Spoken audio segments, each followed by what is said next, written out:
Welcome to AuthentiCity FM, episode 41. We are recording on July 9th, and it happens to also be the 1-year anniversary of the first episode we ever published. So we are super excited to bring this episode to you today. More importantly, we are excited to have our friend and fellow co-host, Phil Corrali, back. I'm Corey Spiegel, joined as always with my friend and co-host, Mike Sable. We will see you on the other side to talk about a little topic called trust.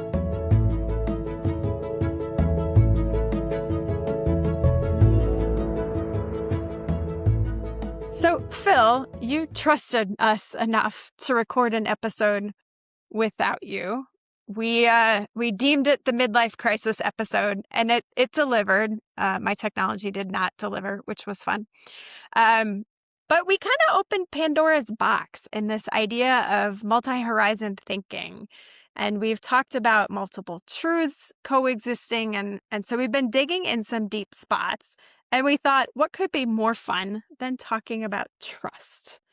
And so that's the Pandora's box rabbit hole, whatever metaphor you want to use, that we're going to dig into today. And as a welcome back, we're going to let you have the first word about trust and pick a frame in life, in local government, in the airlines getting you home safely, in the fact that you're not wearing blue today. And that's a first. Okay, so I have a black shirt, but I have a blue bracelet on. Look, first of all, you guys did great without me. I was a little anxious about it. As you commented before we started recording, I look much grayer than I usually do. I think the midlife crisis episode really hit me the hardest. And I'm not happy about that, but it is what it is. I had a great vacation. I will say, if you've not been to Hawaii, it is the 50th state. It feels like you're flying to a foreign country because you are in the airplane for so long. And then you get there and you see the familiar green highway signs, and everybody's using dollars, and everyone's speaking a lovely Hawaiian lilted English, and it is a great place to spend some time. So if you haven't made your way that direction, you need to. So from a trust standpoint, I was trusting you guys. I was trusting the airlines. I was trusting that the hotel was going to bring me the drink before I asked for it. There was a ton of trust that I was luxuriating in for my vacation. And so it's great to be back, and it's great to dive into this subject and kind of carry forward this continuing dialogue this summer. So I guess the question perhaps that we all can start with is there more trust? Is there less trust? Is there different trust? And I have an answer for that, but I'm more curious about what Mike's answer is, because he looks the most excited about answering questions early on in the episode. Well, that is an absolute lie, but I appreciate you kind of putting me on the spot. So I had, kind of wrestled with, we kind of knew we were going to talk about this. And as we say on the podcast all the time, like, Corey's the one that actually knows what's going on. So I will say my level of, like, my trust example is this. So I as you guys know, I've got teenagers. I've got a 15-year-old. She's learning how to drive.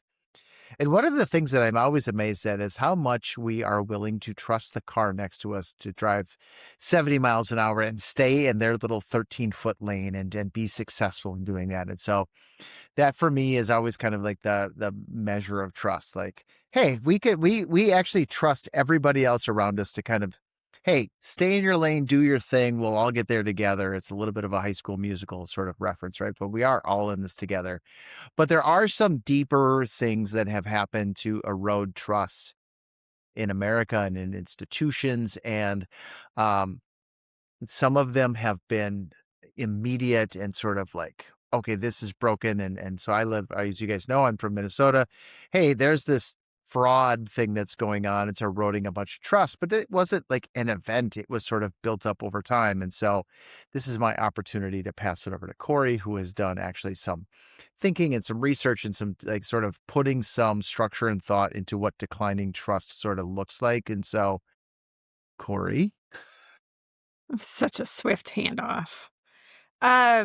So let's start with Gallup does a poll every year, every other year about the Americans' confidence in U.S. institutions. And I think one of the things that it would be really helpful to do in this episode is to look at institutional trust. And obviously, there are lots of scales.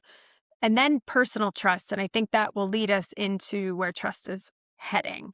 But when they look at these 18 different institutions, I'm going to let you guess which one's at the bottom of the list first. Okay, for the benefit of our listeners, give me an example of an institution. Do you mean like banking? Do you mean like Congress? Do you mean like the highway system? Like what level of kind of institutions are we talking about? So, yes and yes. So, Okay, examples The might above. be okay. All of the above. I'll give you a Give couple me give me one in examples. the middle. In the middle, the public schools.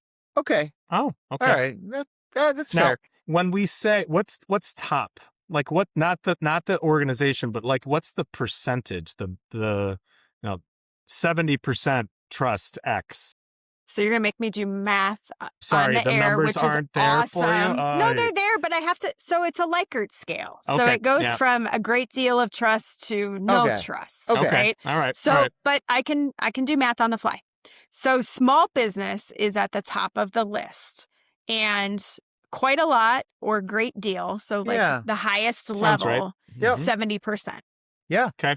Like we actually know the small business owners in our community. They show up to things. They go to the Rotary Club. They belong to the chamber. Like And they sponsor the little they league sponsor team. the Right. yeah. I think that makes perfect sense to me. I'm gonna go out on like a very short limb because I don't think it's very complicated. It's probably I'll either say federal government. Well, no, not like it's probably Congress is like at the bottom. You win the trophy. Ding So ding ding ding ding ding. of these 18 institutions, Congress is dead last. And like to put it in context, maybe 8% ish is the equivalent of small business is 70%. 49%, very little trust. Like Yeah. that's its biggest block. And if you're watching what's going on in Kentucky right now, probably not super surprising.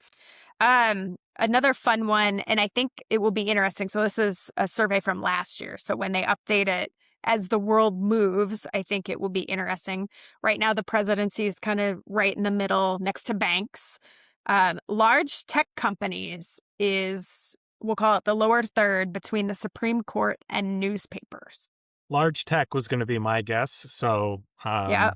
that's where that landed. So Interesting. newspapers just above criminal justice, big business, and TV news. So if you think about media, and that can be TV and print and all of its forms, it was, what's it called? The fourth estate, right? It was a central institution built in our country and in many others that was a singular source of information and trusted, right? What are the names we think of? Cronkite. There are just so many of an era. I would venture to guess that people don't have the same relationship with national media and even local media. As I got to thinking about this and reading some things today, like newspapers are no longer in print in most markets. Many cease to exist that once existed, or they publish weekly instead of daily, those kinds of things.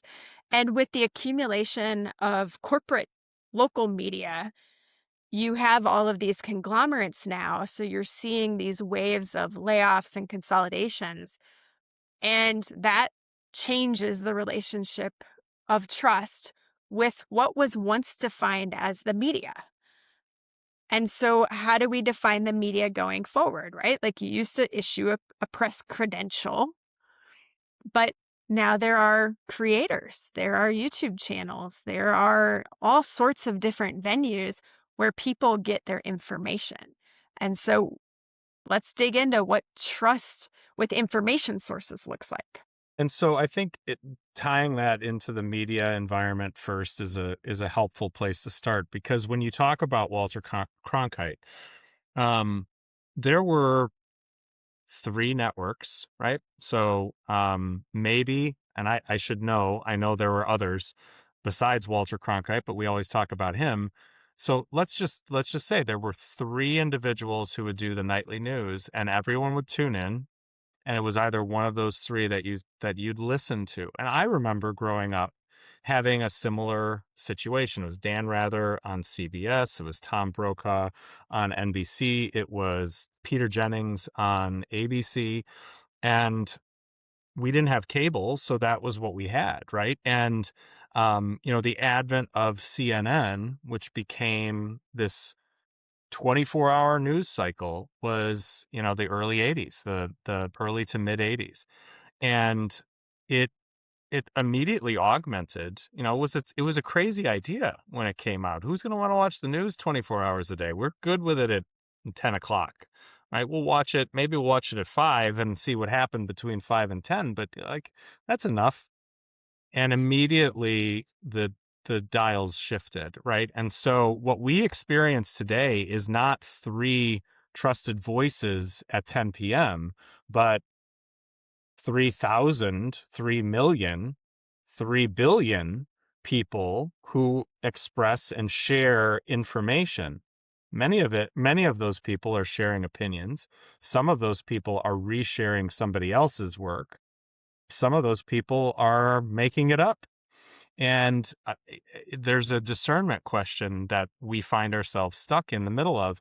And so, what do we start seeing? We see people trusting the people that are saying the things that they agree with, right? So, that's where, well, and maybe I'm overgeneralizing, but that's where these silos of I trust this influencer because fill in the blank.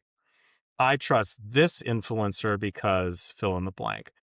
And I've done my own research, so therefore I know who's the right one, right? Whose information is accurate, whose information is inaccurate. And, for a long time, what did we tell people? Go and do research, go and learn, go and figure out why it is you feel a certain way. I remember my first religion class in college, not really knowing what to expect. And it was all about blowing up any sense of what you perhaps believed in trying to help you understand why you believed it. It was transformational for my 18-year-old brain to have to do that. But when we tell people today to go look up information and learn about what it is, the problem is they're not always getting a wide spectrum of information. They're getting a small pocket of information. Again, that sounds like something that they agree with. And so they latch onto it. Oh, that's what I think too. So see, I am right. Somebody else said it, or somebody else's said it. And so that's the environment that we're working in, right? That's the environment we're living in. And it's not getting less of that as the world shifts. I appreciate kind of this conversation. So it goes back to our kind of recurring theme lately of around being curious, right? So like, is this a reputable source of information, or is this just like a confirmation bias that makes me feel good and I get the dopamine hit and I was like, okay, now we don't have to think anymore. Um, I have to laugh. So you talked about the press credential, Corey. So in my community, there was a homicide last week, and we have kind of this like sort of standard media distribution list.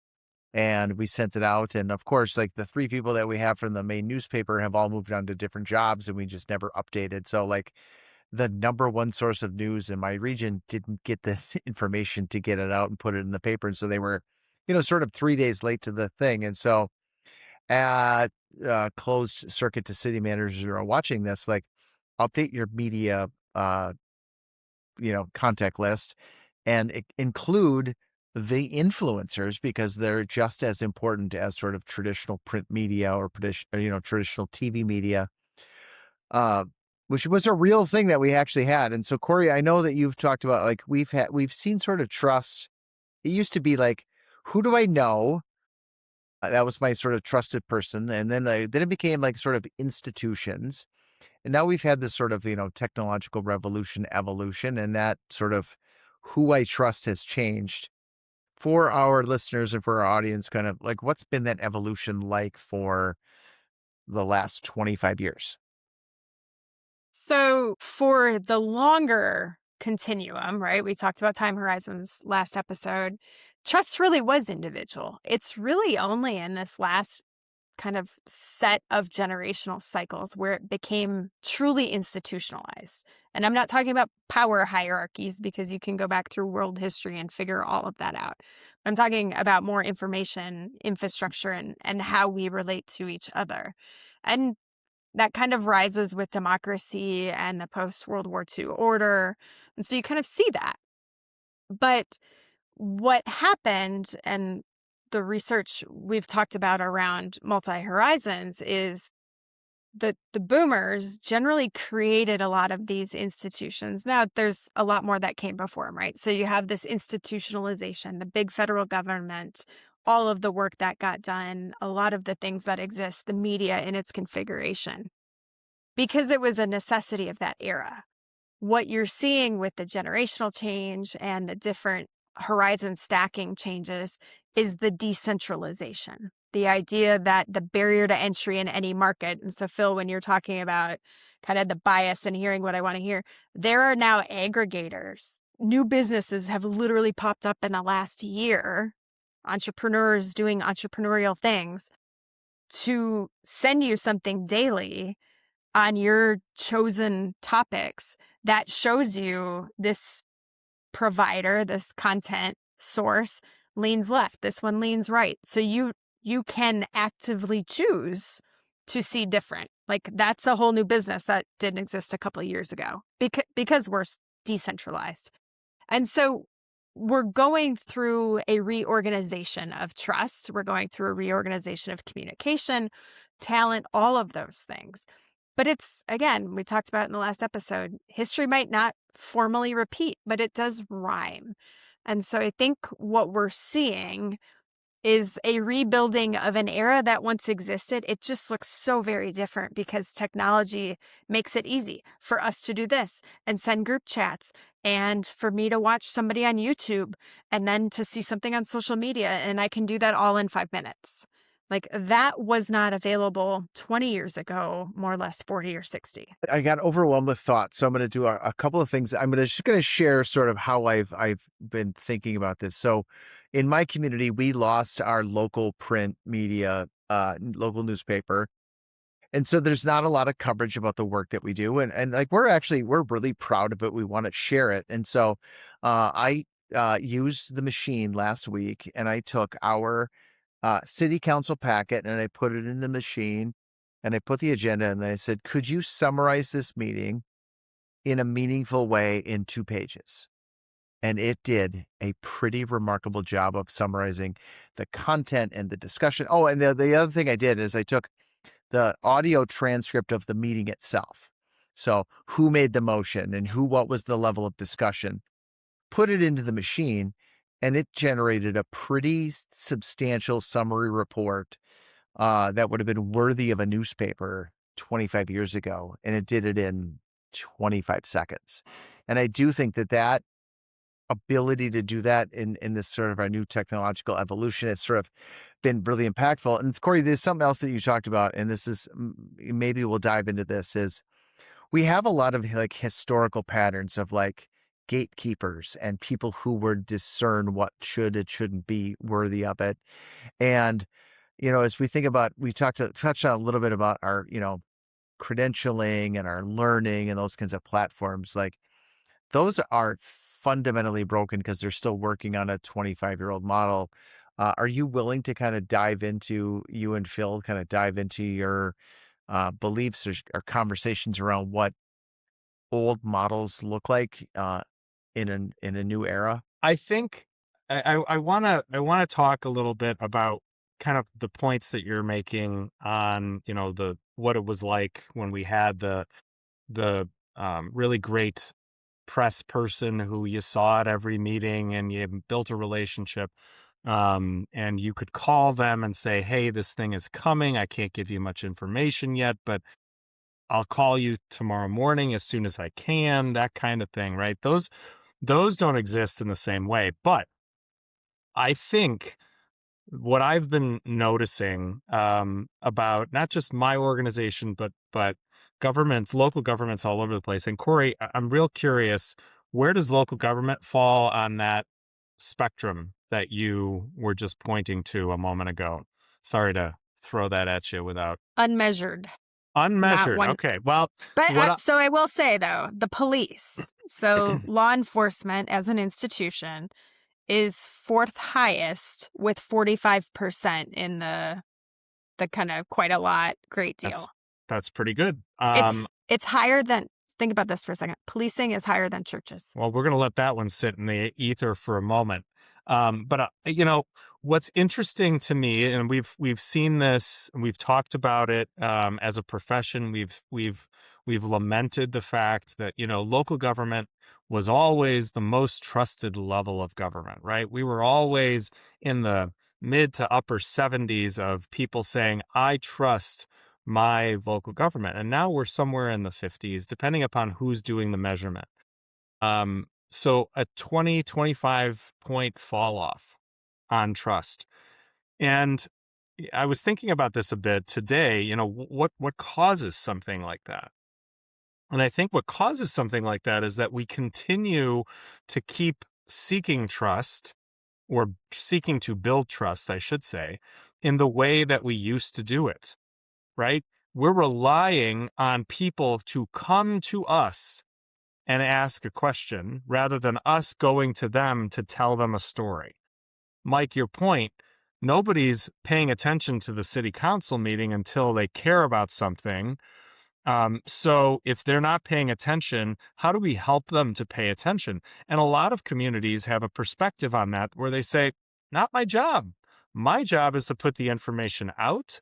My job is to make sure that it's publicly available, and it's your job to go out and find it. Okay, that's fine. It's a perfectly appropriate perspective, but it worked really well in 2006 or in 1996. Even better in 1996, where it really required a person to have to walk into whatever city hall to find something, because nobody had a website in 1996.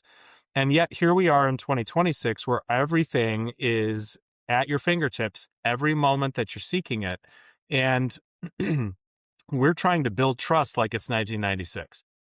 But it's 2026, and it's not going to work that way. I can't just say, it's on our website. I can't believe you didn't know that. I have to say, you're right. It's on our website, and it's in 14 other places, because to your point a moment ago, we sent it out to the influencers. We sent it out to the press that remains. We placed it on our social media platforms. We put it into the vernacular of how people receive information. And because we did that, you consumed a little bit of it. And that's all we can probably hope for on a regular basis, except for the people who are really excited or angry or frustrated by a subject. And so those are going to be the ones that are our big consumers, and they're going to dive deep on whatever it is. And AI is helping them make that easier.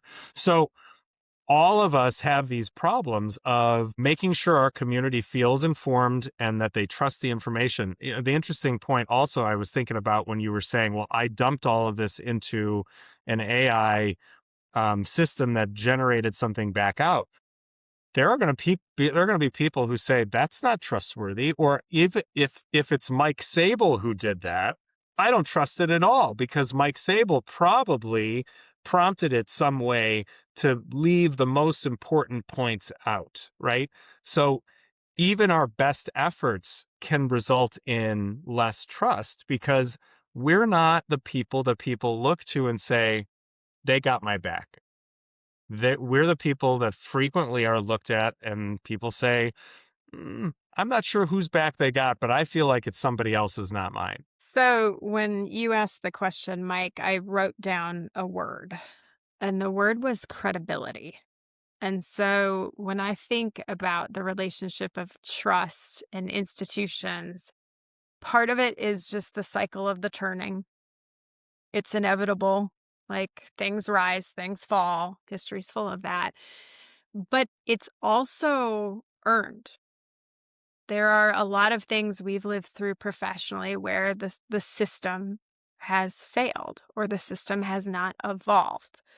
And so when I think about credentialing and think about the word credibility, is my professional capacity dictated by a singular professional association? And that is really the core of your question. Is one organization the only entity who can possibly validate my professional skills and my ability to contribute to an organization or a community, regardless of what capacity? If that's a city manager chair, if that's as your consultant, whatever that is. And I think the answer for the future is no. Because when we give the entirety of the system to one group, inevitably it fails part of the population. And maybe it had purpose. It definitely did. Like, I've had my credential manager for 9 years. I've had my certified economic developer for 15. I've got a collection of diplomas. Like, I believed in the institution as valuable. Do I feel like it gives me the same credibility today as it did even 5 years ago? No, I have a fundamentally different perspective on that, because we can build a podcast and we can build content for this profession. The barrier to saying, oh, you're not an institution, you can't do that, has been completely eliminated. And think about that in like the everyday parts of your life. If you wanted to find a doctor, you don't go to the hospital to find a doctor. Like, there are probably 7 different ways. I'm guessing you ask somebody in your network. Phil, when you were in Hawaii, where did you decide you wanted to stay or go eat? I'm guessing there was some interaction with the interwebs and suggestions, right? Like, we have gone to an open source model of networks. Anytime I travel, I'm looking at TripAdvisor, I'm looking at Google, I'm looking at Yelp to see what other people have to say and share. I didn't buy a book today on Amazon because the reviews were like, meh. And so we've taken away from the institution and gone to a crowdsourced model. And the credibility becomes a product of the many instead of the few. And so, look, you know, talking about trust in the context of organizations, you know, ask people who work for or used to work for the CDC how they feel that the community or that the country feels about their organization, right? And trust is, and I can't even comment on whether they deserve it or don't deserve it. I believe in science. I believe in the value of scientific research. I believe in the work that organizations like that do. But there's plenty of people who don't. And are people listening to the CDC when they talk about the reasons that you should trust them? Or are people talking to the people who they like to listen to, who say, no, you can't trust the CDC. It's all a sham. It's all bad. Right. And so in the profession, we struggle with that too. And finding legitimacy in some way, shape, or form has always seemed to be something that we seek as humans, right? We want to find the thing that's tangible, real, good, the best thing, right? But we're not seeking it from institutions anymore. To your point, Corey, we're seeking it from a crowd. We're seeking it from um, people who leave reviews on a book. How do you know that 50% of those reviews weren't generated by a bot? You don't. But you trust that maybe they weren't. And so it's interesting to me as we look at how what we're comfortable trusting until we're not comfortable trusting it anymore. And I'll throw an example out on the table. And this is not a political commentary at all. This is a very practical question about what's important to us. There is a new Air Force One. Air Force One, most arguably probably the most recognized airplane in the world. The president did not fly home from a NATO summit on that new airplane because other parts of the government said you shouldn't trust it right now. We're not sure about it. It doesn't have all of the things that we know we can trust in this old airplane over here. And I think that's very interesting that we trust it implicitly until we don't anymore. And then all of a sudden, the whole thing shifts. And what is the trigger that pushes us to say, I don't trust that anymore? What is the thing? And what does that mean for the communities that we serve? Such a fascinating example of something that I think we're going to have to tackle on a future episode, or probably have to bring back sort of former guests. But the joke is I don't do a whole lot of show prep, but I do maybe just like a little tiny bit. But like, we used to have can we add a laugh track when he says that? Because he always calls it a joke. So No, Corey, if you could do that. We used to have centralized databases. We used to have passwords. We used to have one-time logins. We used to have those like little captchas where you'd have to identify which one is a bicycle, and you'd have to right? AI has figured out all of those things faster than we could have ever done that. And so trust is really becoming like this continuous proof of, right, I am this person or I am this thing. And so it's not just a one-time event. It's not just remembering this password or figuring out which one is a bicycle. It is like in real time, you have to continuously prove that you are real, that you are authentic, and that is meaningful. And so, Corey, kind of going back to your example of like, hey, I wanted to do my credentialed manager program. This human out there volunteering their time and effort to put in this doesn't trust that what I said to them was accurate. And now you have to continuously prove oh, no, I actually did read a book for 10 hours, or I did actually go to the conference and attend this session. And so how do we reconcile this, this, sort of this digital evolution of no, I'm going to do this thing versus the human component that says, well, I still don't trust it, even though it's probably accurate. So I think part of the barrier there, and we've all seen the back end of the credentialed manager system. It's way too open-ended, which is great in theory. You can do your 40 hours however you best see fit, as long as it is learning and it's not part of your day job. Those are the boundaries as I've always understood them until today. And then I was given a new boundary. Oh, that can't be that much. Okay, that's the rule.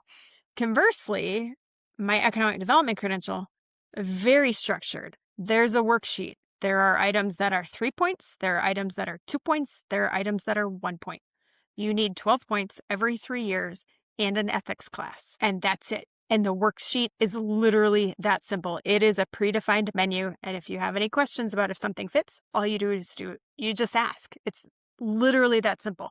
And so very night and day experiences. But that gets back to the bigger question of, and we've seen this conversation banter around the profession the last couple of years. Am I any more qualified or less qualified without the letters behind my name? And one of the things that I did this year is I took all the letters off my name on LinkedIn. I'm like, they don't matter to me anymore. I am who I am. You get what you get on LinkedIn. I am no longer going to use even my doctorate. No letters behind my name. I'm just me. And so I think you're going to see more and more of that. And it's not that I don't appreciate and value both organizations that I'm part of. They are such big parts of my career.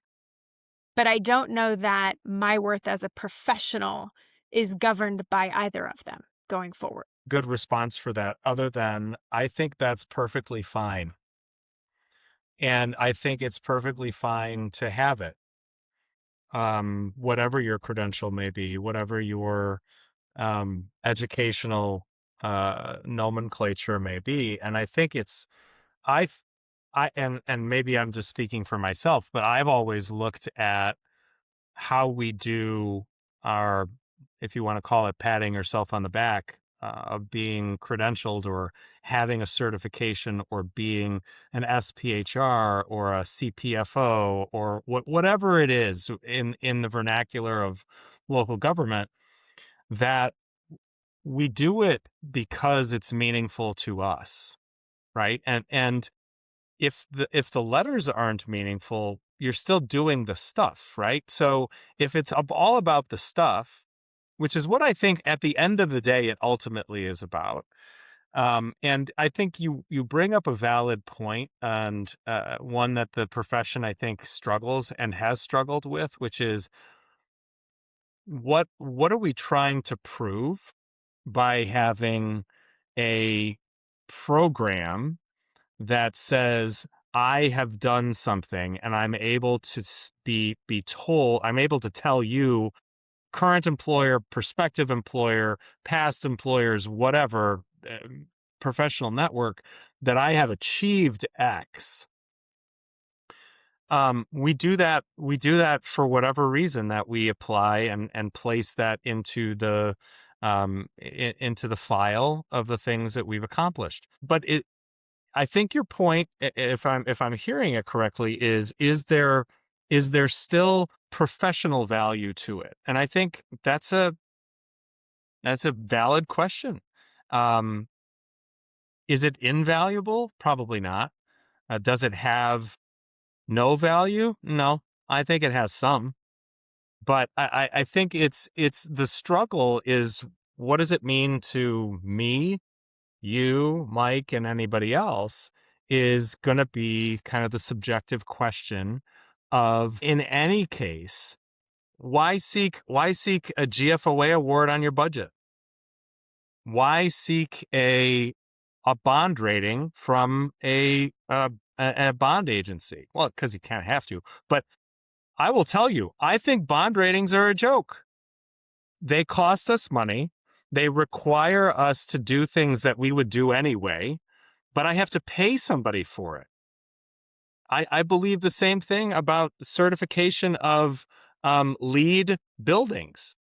I'm perfectly happy to do all of the things that LEED tells me I have to do and not put the plaque on my wall, right? So I think that's the point. Like, if all of these things are meaningful and we've tried to assemble meaning around them and therefore trust tied to that meaning, well, maybe the question is, does it mean the same thing? And I don't know that it does.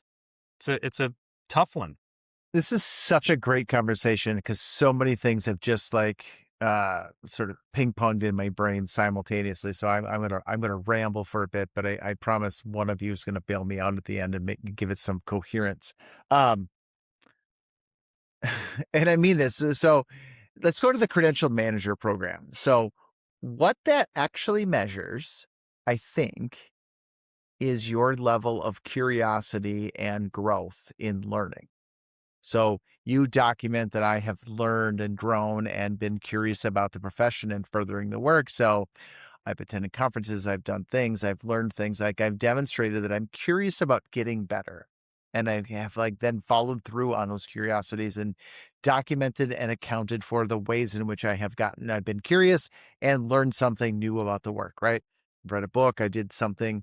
Um, we then pay for a service for somebody to judge whether or not we have been deemed curious enough.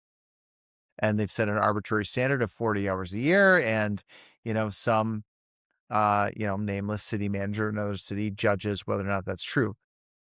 Whether or not that actually is as a meaningful exercise is different, but like that's what they're measuring. And so Phil, to your point, like, I think sort of mix up what, transparency is. So transparency isn't creating trust, it's creating visibility. And I stole that line from Corey, so let me get full credit because this is Corey's line. But right, my fire department just got a notification from like the ISO insurance rating thing on fire service.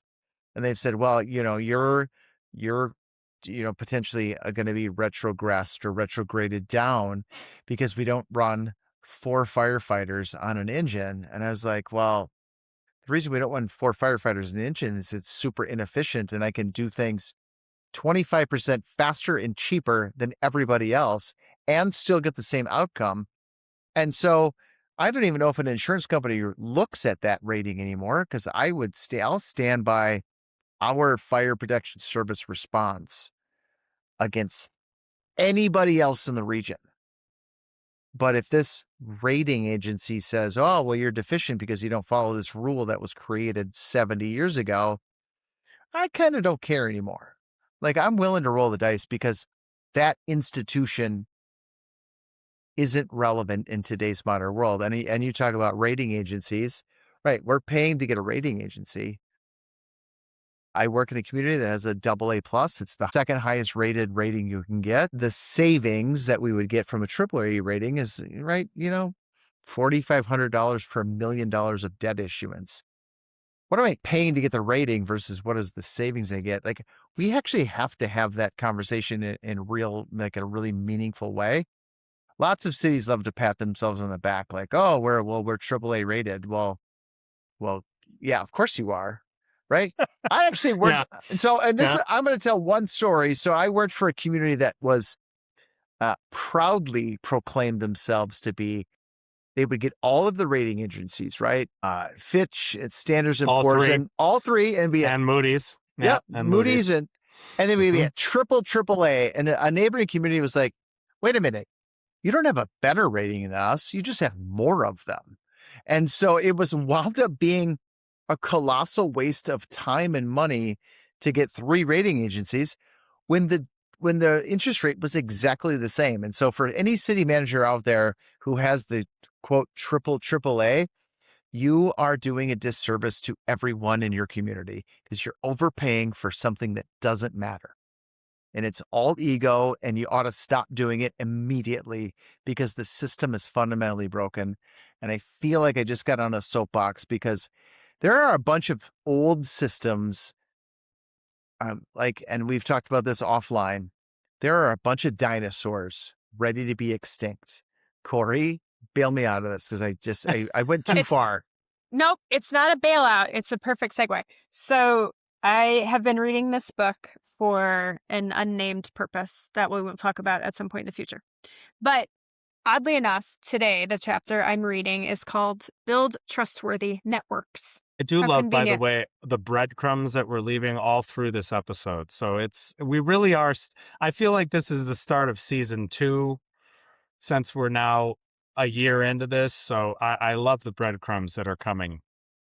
We're getting savvy. Continue. Apologies. All good. So there are 6 types of government actions. An enforcer. So you were talking about ISO and the bond rating agencies and all those things. I'll let you guess whether or not okay, so there are 4 measures. I'll have to maybe copy this out and put it on LinkedIn. So the enforcer is considered negative. Every other trust signal is positive, like wildly positive. And they use retailer, which we'll talk about in the form of trust in a little bit, innovator, educator, regulator, right? So below regulator is enforcer, right? And the ISO thing, I've heard that threat before. It's a threat, right? Like, it's kind of like bargaining. If you don't give us X, the world's going to end. And you're running 3 personnel on a rig to what I would guess is 90% of the time, not a fire call, likely a medical call. So how is the ISO even governing that is a whole different conversation. But enforcer, super negative. So anytime the government's in an enforcement position, it is not going to be trusted from the get-go automatically. So, but I want to go back to kind of tying back to one thing in my notes about kind of the cost of trust. So trust has become more conditional. I think we've talked about that. More personal, again, institution versus network, more fragmented, and more expensive to maintain. And I got thinking about this today in the context of a city council, and we talk about curiosity and wonder. So if we're being transparent, and being transparent's part of the trust equation, it is definitely not the only ingredient. And at the same time, we don't allow staff or the elected bodies to brainstorm, right? you can't have bad ideas in public because usually not the media now, the community advocate of whatever the issue is, community agitator, as I like to call them, is just going to blast you all over. And so that becomes an interesting part of trust is, do we give disclaimers about we're trying to think out loud to get to the best possible outcome? Because if we can't have conversations in public and be wrong about some of our ideas, and we can't have conversations in private, how are we ever going to get better? So the answer to that is we're not. And I think it's why people don't trust that government's going to move things forward. When Congress is seeking to do something and they stand still for years, when communities struggle to find their footing to accomplish something that the community is telling them they need because they just don't want to offend everybody. What we do is we stand still, and standing still, I don't know that there's anything worse in the eyes of a world that does anything but stand still, right? The expectation is movement, is progress, is I'm going to get what I'm looking for faster than I ever did before. And that's not how government operates, right? And especially when we're talking about difficult things, difficult conversations. We comment about this all the time. Courage is hard, right? It takes courage to have a difficult conversation. And we've been having a few difficult conversations in my community. And I will tell you, I've had one of my elected officials sitting behind the dais say some truly profound things of acknowledging the struggle of the protagonists and the struggle of the antagonists and trying to move those things together. And I was sitting there and I was like, wow, that doesn't ever happen anymore. What we seek to do is to find a side and stay there. And so we don't move things forward if we're not comfortable taking a side, right? So everything just kind of stands stagnant. If we are comfortable taking a side, we then have to prepare ourselves for the other side. And the other side is not going to be, it's not going to be like middle ground. It's going to be far to the other end of the spectrum of this side. And these aren't even political issues. This is just, easy stuff. So I think it's because we don't do anything, right? That's where we've landed, is that the hard work of changing the world is something that I don't think we can do as easily anymore. I don't think changing the world is, I don't know, maybe it's our frustrated Gen Xer mindsets that are pushing us in this path vis-a-vis this, the world's going to be okay. We're going to make this happen. Gen Zers and Gen Alphas, but I don't know. And I think it's a real struggle right now as we try to keep things together in a way and keep our communities together in a way that props us up versus breaks us apart. So I want to pivot a little bit because I think we do some of our best work when we're thinking out loud on a case study. So I'm going to give you 2 topics, and then you get to pick which one we're going to start with. So we can do Life 360 or we can do facial recognition. Where would you like to start? Facial recognition. That's All what I right. was going to say too. Mostly because I'm not sure I know fully what Life 360 I'm is. 100% in your camp. That's why I chose Thank the you. other one. All right. Great. We'll get there. We're just going to start somewhere. Okay, let's It go. will make sense when we get Let's there. cook. But all right, facial recognition. So, and let's expand this into public safety technology, because I don't want to just do facial recognition, but that's a really important one right now, along with the license plate readers, right? So the flock headlines are everywhere across the country. I remember buying our first LPR system, why it mattered. We had a lot of violence in the parking ramps. It allowed us, and, shots fired were fairly routine, which is really weird when you get numb to stuff like that. And so we were kind of on the early side of some of that tech adoption. And with technology, with AI, it has changed so fast. And so now you're into can you track my car everywhere? And do I trust the local government and Flock less than I do Google, because Google's already doing that when I drive anyway, right?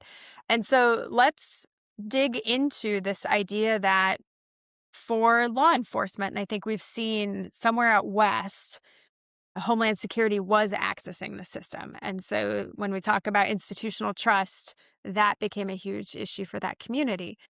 But what level of surveillance in support of the greater community safety becomes the tipping point before we get a little, this is big brothery, and what are you actually doing with it? And aren't you glad you picked this topic first? Thanks a lot, Corey. That's not light. I was waiting for lighter that versus heavier. I really am curious about what Mike feels about this particular subject. He looks very eager to I answer. was just so glad that you talked first. I thought I was going to buy myself some time. Nope. So, okay. Nope.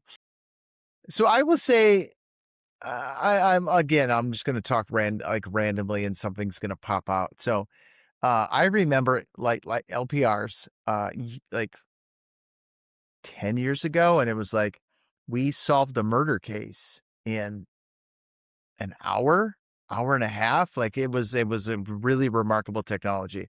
I happen to work in a community that has purchased flock cameras but not deployed them. Right. So we have the contract.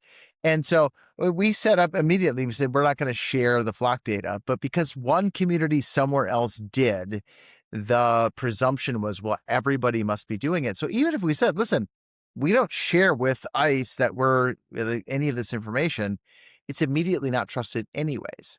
And so now we're kind of in this point of like, do we even need to have flock cameras? Because it's just going to generate a bunch of heat and a bunch of controversy.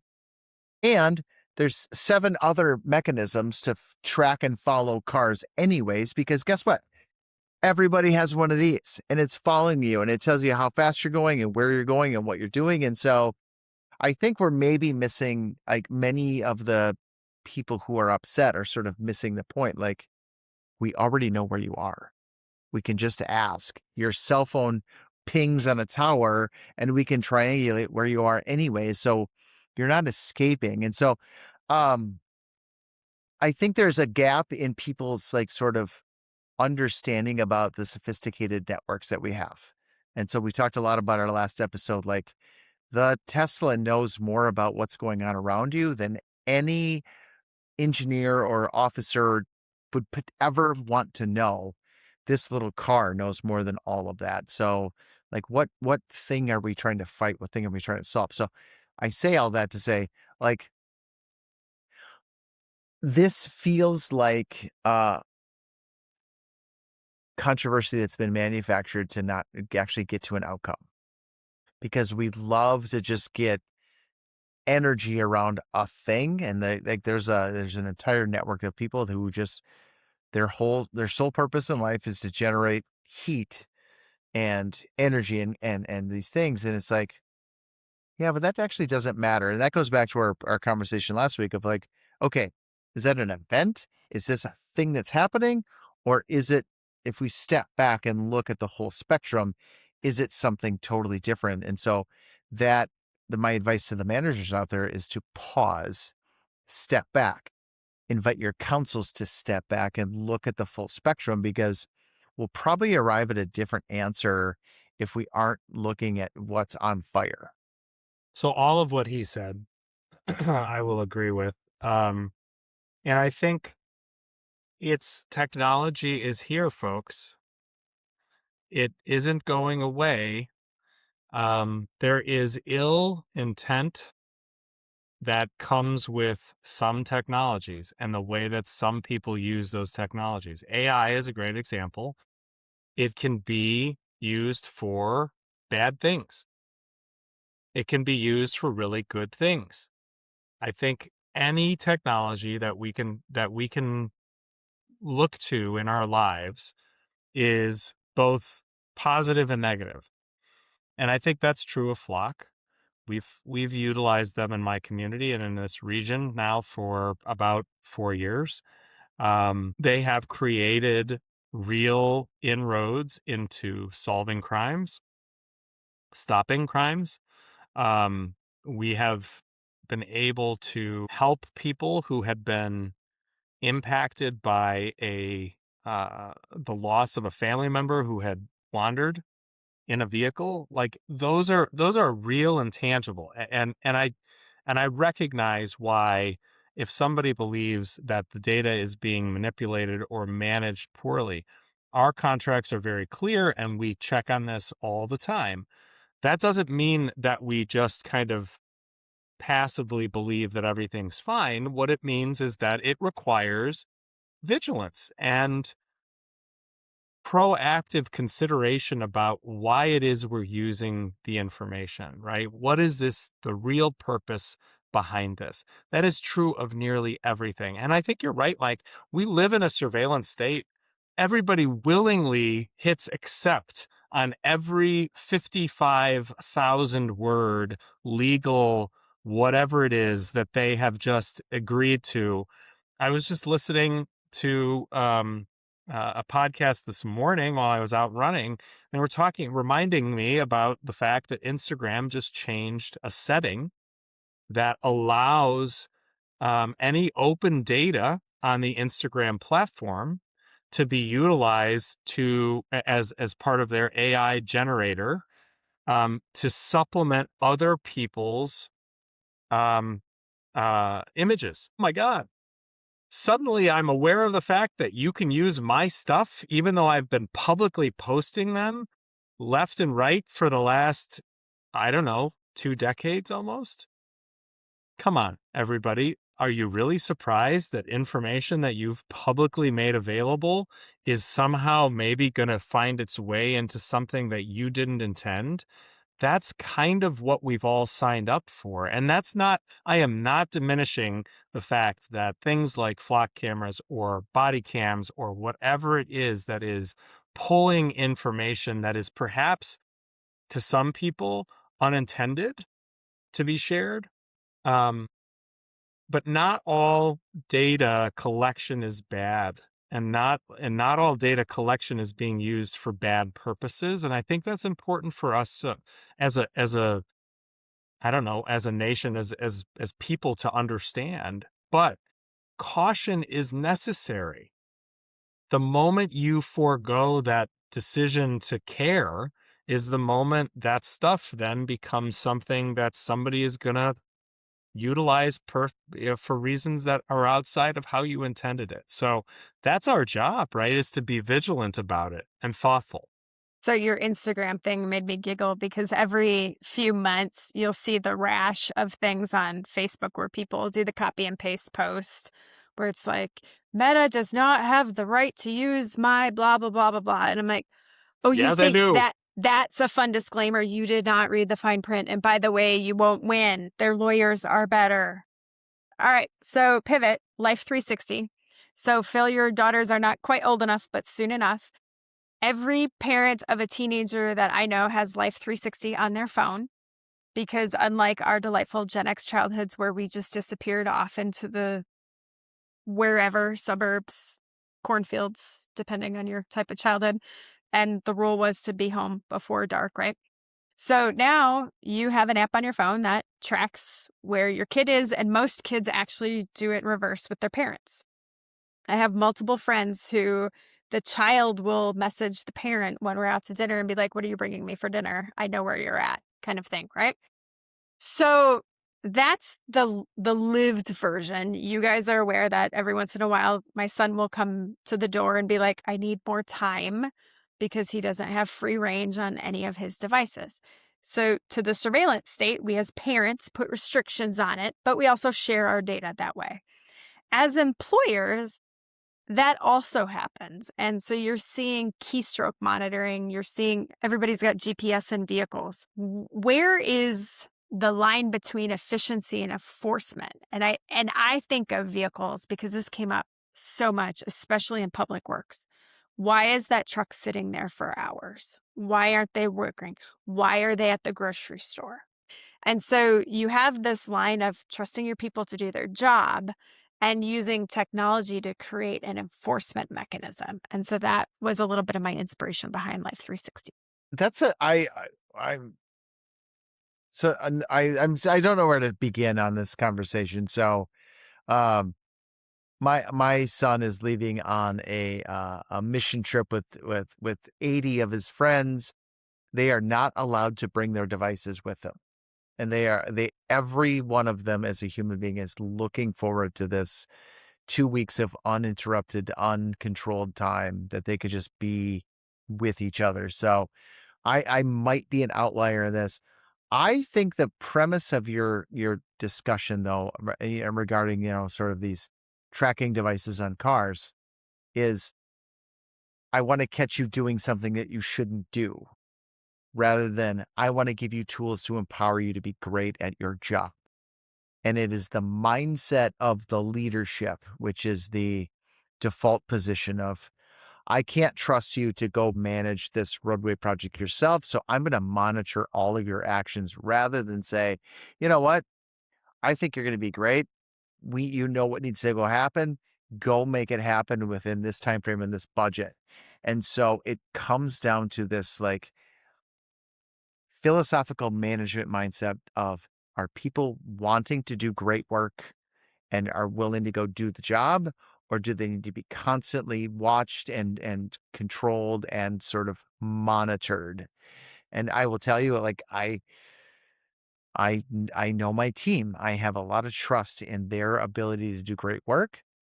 I give them wider latitude. And so we don't monitor our public works trucks because we trust them to do a great job. But it does require a mindset shift in management of like, do you believe your people are smart and talented and want to do great work? Or do you believe that they're shiftless and lazy and need to be monitored and controlled all the time? That is a leadership philosophy question that we wrestle with. And I say this all the time, right? So if you like leadership philosophy is one of the foundational documents and conversations we have at Leading Edge at the University of Kansas, because what do you believe about people? What is your core belief about the people you work with? Do you believe that they need to be controlled and monitored and all of these other things, and therefore we're going to build systems to monitor them? Or do you think they're gifted and talented and want to do great work and they ought to be empowered to do that? That is a fundamental question of management. It needs to be discussed more at the team level. I know where I fall in it because like, and it's not Pollyanna. Like, I know that there's talent and gifts and things in people that if you just unleash, they'll do better work. And so that might be something that we have to wrestle with. We should probably have somebody good like Bob O'Neill to come talk about that later in a future episode. Phil. So I wanna tie into something that you just pointed to. Um, a couple of years ago, we integrated a program that would let people track the snow plows so that they could see when the plow was coming, how many times they went by their house, right? And we didn't do that because we didn't trust our staff to plow. We did that so that we could point out when the phone calls come in that say, nobody was on my street until 5 hours after the snow started. Well, ma'am, actually, we were on your street 3 or 4 times by that point, and let me show you the data over here, right? It's it was data to prove a point. And I want to tie that into the conversation about trust from the standpoint of why we do things these days. Sometimes we try to convince ourselves that we do those things. We put the plow trackers or the or the LPRs or we put those out. We do those things to help people be aware of how visible and present we are. But most of the time, we're doing it to prove that we're doing our jobs. Now, why is that? It's because what you just said is that people don't trust that we're always doing our jobs, right? We get those angry residents who call us and they say, I pay your salary. How come you're not doing your job for me? Now we have to say, I'm sorry, we're doing our job for everyone because that's our job. But let me show you what we've done for you lately by the number of times we went past your house with a snowplow. And man, is that disheartening to me when I think about why it is I'm in public service. It's not to prove a point. It sure as hell isn't to say, look at how good I am. We went past your house 4 times, and the town over, they would only go past your house 3. Look at how much better we are. Now, kind of the credentialing question, right? If we've bastardized trust into proving a point, then we're not doing our jobs anymore. Now we're just proving a point. And I think that's what we have to be working against when it is that we find ourselves in these spaces of having to say, there is a reason we're doing this, and it's this one and 50 others. And sometimes we have to question whether proving a point is digging in on the same dinosaur process versus saying, we're getting a signal. What did you guys talk about last time, right? The patterns. We're getting a signal. Maybe it's that we're not doing it quite right. Maybe we've been past their house 4 times, but it's the wrong plow. And if we had the right plow, it would be twice and it would be better. Right? So if we're looking at the way we use data and we're looking at the way we put our systems in place to make sure that we're doing our jobs, are we using that data to actually do our jobs better, or are we using that data to prove a point? And I would tell you, if it's the latter, we're doing it wrong. And I would say, sorry, probably 80% of the time, it's the latter. Phil, thank you. You said a bunch of things that resonated with me in a really meaningful way. And so I have to think about it a little more because I'm just, God help me, I'm just not that bright. So Corey, bail us out. Where are we going next? So I have one last question, and it ties to what you guys Hold on. You just said we had 2 questions. Now you're asking a third? Yeah, Okay. because I can. All right, good. Let's go. This is your punishment for no prep. So you talked about your philosophy and trusting the employee data as a response kind of thing.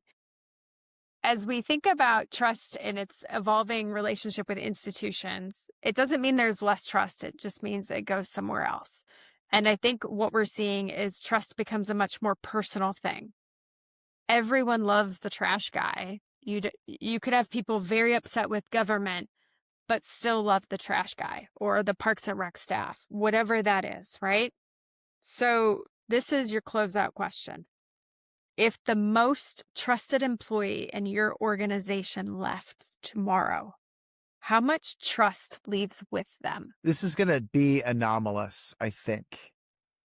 And I can name 6 people off the top of my head who are I think the community believes everything that they say and are a trusted person.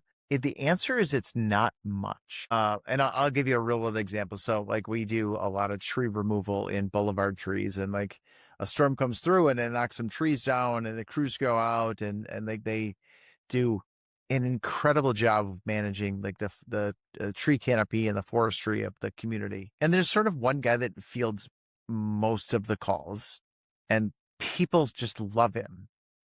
And if he wins the lottery tomorrow and goes on and leaves, the philosophy around service and the commitment to the resident and we're here to solve problems, that mindset and belief about service still rests in the team. And so one of those team members will conceivably be promoted to that job and will carry on that legacy. Shout out to Troy for being a good leader, for setting a really high standard, for having a really good follow through, for building a team that supports that. And so I think that in that real world example, and we had just had some storms blow through, so this is truly top of mind. I don't think the trust drops because the commitment to exceptional service is there in him and in the team and in how we serve the public. And so I it's probably a different answer than you were expecting, but I live it in a real world example. And so I think he set such a high bar for quality that the rest of the team lives it. And then it's like, it won't matter. It's not, this is one that isn't person dependent. It's person initiated, but not person dependent. And so I Agree with Mike on this one. I think oh, it's not about, it's not necessary. Look, personalities in many ways are likable or unlikable or more likable or less likable, right? And so I think sometimes the most trusted employee is often the one that's the most outgoing or fun or whatever. They're not dilettantish, right? They're not the kind of person who is just doing it for show. They are who they are, right? That's their personality, and they're bringing it forward and doing it in such a way that enamors the community.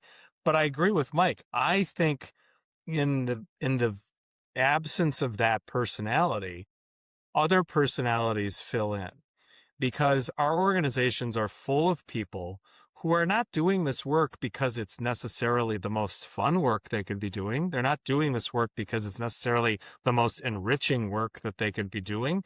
They're not doing this work because it's necessarily the most fulfilling work that they could be doing. They're doing it because they know it's beneficial to people, right? It's a service mentality.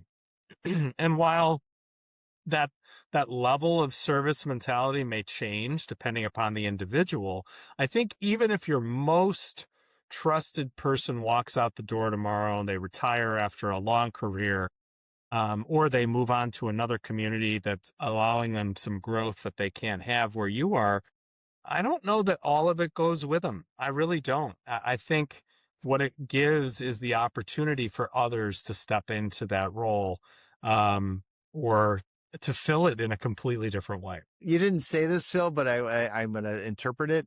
You described someone who is authentic. Was that another like hidden Mickey? There's so many in this No, no, I episode. mean, It's but I mean, amazing. I will say this, like, we do this podcast because, right, there's no money in it. Like, it's a just, it's, it's a way to talk about something that we love doing, and we love creating organizations, and we love transforming communities. And this is a part of that transformation. And like, so I can talk about it enthusiastically. I can talk about this work because it does make a meaningful difference in the lives of thousands of people. It's authentic, and people who show up authentically are better at it than those who aren't. So on that note, and I had no preconceived notion to the answer. It was truly a curiosity question. Phil, you're back. You missed our midlife crisis episode. So I feel like this one is yours to close out. So I think as we contemplate trust, a couple of things for us to think about, and to leave you with maybe a hanging question, dear listener. For those of you who watch Bridgerton, that may be a hidden Mickey for you. But what are we doing in our organizations and in our communities to help people trust us, right? Not to make people trust us, not to encourage people strongly, but to help them trust us, right? How are we performing the work? How are we caring about the people such that they look to local government on Corey's spectrum of trust that she talked about, at the beginning of the episode? And they say, you know what? When I think about institutions that I trust, local government is in my top 5, right? It's it's the thing that I know is going to be there when I need them the most. And when we think about that, what are the things, the actions, the conversations, the willingness to break old models what are the things we're willing to do to help them trust us more? Because it's not going to come naturally. It's not 1996 where people look at us and they say, "Oh, look at how nice they are. They're great." They're going to look at us with contempt. They're going to say, as Corey was talking about before, they're going to say, "You're the enforcer." I don't trust enforcers, but I trust people who I feel like are lifting me up, who are caring about the people, who are focused on improving. And I think in the wake of our 250th semi-quincentennial celebration, it's important for us to perhaps take a moment to think less about the Declaration and a little bit more about the Constitution, and a little bit more about how, when we help them trust us more, we create a more perfect community. Not a perfect one, but a more perfect community. So I'll leave that with all of you. Thank you for welcoming me back. First of all, Mike and Corey. A little bit of this gray was, are they going to say, you know what, this was a whole lot more fun without you, Phil? Thanks so much for the first 39 episodes. We're moving on in a different direction. But thanks for joining us on this journey this summer. I think we've got some really great conversations ahead. Please tune in. Be announcing some, I think, really thoughtful conversations coming up in the next few months. And we'll look forward to engaging with you on all of those things and many more. Thanks for listening.